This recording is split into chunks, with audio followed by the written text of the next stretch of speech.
भोंदू भगवान का सखा था, बहुत सरल था।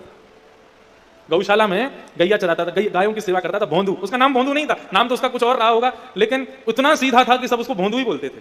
तो भोंदू जो था रोज अपने गुरुजी से प्रवचन सुनता था और उन प्रवचन के माध्यम से रोज ठाकुर जी का वर्णन सुनता था। गुरुदेव के द्वारा उसने जब वर्णन सुना, कैसे हैं ठाकुर जी? बोले मोर मुकुट पहनते हैं, गले में बनमाला पहनते हैं, हाथ में बांसुरी लकुट लेकर के चलते हैं, पतली सी कमर है और बड़े सुंदर है, सांवरे सलोने हैं। जैसे ही उसने सुना तो बोला गुरुजी ये श्याम सुंदर गैया चराते, जाते कहां गैया चराने? बोले भांडीर वन में। अच्छा। भोंदू बोला आज मैं भी भांडीर वन जाऊंगा। उसने किसी को बताया नहीं, इतने सारे शिष्य गुरुजी के यहाँ रहते, किसी से कुछ नहीं कहा। आज गायों को लेकर भांडीर वन गया। क्यों? गुरुजी कहते हैं कि भांडीर वन में ठाकुर जी आते हैं। भांडीर वन पहुंच गए।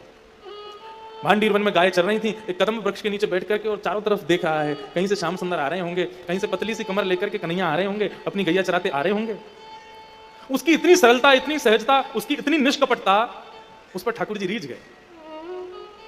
इतने में ही देखा सामने से गायों का झुंड आ रहा था और जैसे ही देखा उन गायों के झुंड के मध्य में श्याम वरण ठाकुर जी पीतांबरी पहने हुए, सुंदर मोर मुकुट धारण किया है, कानों में मोतियों की माला झंकृत हो रहे हैं, पैरों में सुंदर पायल पहनी हुई है। ठाकुर जी बाकी अदा से चल करके उसकी तरफ बढ़ते हुए आ रहे हैं। ऐसी मधुर चाल, ऐसी मधुर कमर, ऐसी मधुर मुस्कान देख करके भोंदू रीझ गया।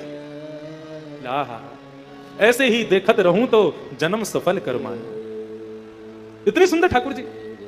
जैसे ठाकुर जी समीप आए, थोड़े से पास आए, भोंदू ने चरणों में प्रणाम किया। बोले जय जय, आप नंदनंदन हो? भगवान बोले हाँ मैं ही नंदनंदन हूं। बोले वही नंदनंदन जिनके बारे में गुरुजी सुनाते हैं? बोले हाँ मैं वही नंदनंदन हूं। गुरुजी जितना सुंदर वर्णन करते हैं आप तो उससे कई गुना ज्यादा सुंदर हो। आप मेरे पास विराजो प्रभु। ठाकुर जी बैठ गए। बैठ करके अब तो भोंदू उनके मुखमंडल को देख रहा, कुछ बोले ही नहीं रहा, चुपचाप बैठ करके केवल उनको देख रहा है। भगवान बोले भैया देख तो ही रहेगो कि कछु देगो भोजन पानी? भोंदू बोलो आज्ञा करो, क्या सेवा करूं? बोले गैया चरावे आवे, खाली हाथ आवे, कछु लेके ना आवे, भोजन पानी? भोंदू ने तुरंत अपनी छोटी सी पोटली खोली, उसमें रोटी रखी थी, रोटी के बीच में अचार रखे थे। बोले जय जय, यही है सेवा में। भगवान बोले लाओ।